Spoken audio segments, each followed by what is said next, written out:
1 minute. இன்றைய மன்னா.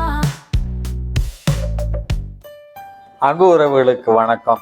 கல்யாணம் ஆகாதவங்க எப்படா இந்த கல்யாணம் நடக்கும் அப்படின்னு கனவுகளை வந்துகிட்டு இருக்காங்க. கல்யாணம் ஆனவங்க ஏன்டா இந்த கல்யாணம் நடந்துச்சு, கல்யாணம் ஆகாமலே நிம்மதியா இருந்திருக்கலாமே அப்படின்னு நினைக்கிறாங்க. பள்ளி பருவத்தில் இருப்பவர்கள் நான் எப்போது வளர்ந்து பெரியவனாகி ஜாலியா இருப்பணும் அப்படின்னு நினைக்கிறாங்க. படிச்சு முடிச்சவங்க வேலை பளு காரணமாக நான் குழந்தையாவே இருந்திருக்கலாமே அப்படின்னு நினைக்கிறாங்க. ஏழை எப்படா நம்ம பணக்காரன் ஆகும் அப்படின்னு பணக்காரன் ஆகிறதுக்கு கனவு காட்டுறாங்க. பணம் சம்பாரிச்சவன்லாம் நான் ஏழையாவே இருந்திருக்கலாம், நிம்மதியா தூங்கி பல நாள் ஆச்சு அப்படின்னு பணக்காரன் நிம்மதியை தேடி அலைஞ்சுக்கிட்டு இருக்காங்க. அன்பு உறவுகளே, இந்த உலகத்துல எல்லாருக்குமே எல்லாமே கிடைச்சிருது இல்லை. அதனால இருப்பதுல மகிழ்ச்சியாக இருக்க கற்றுக்கொள்வோம். எல்லா நாளும் நமக்கு இனிமையான நாளாக மாறும். இந்த நாள் உங்களுக்கு இனிய நாளாகட்டும். வணக்கம்.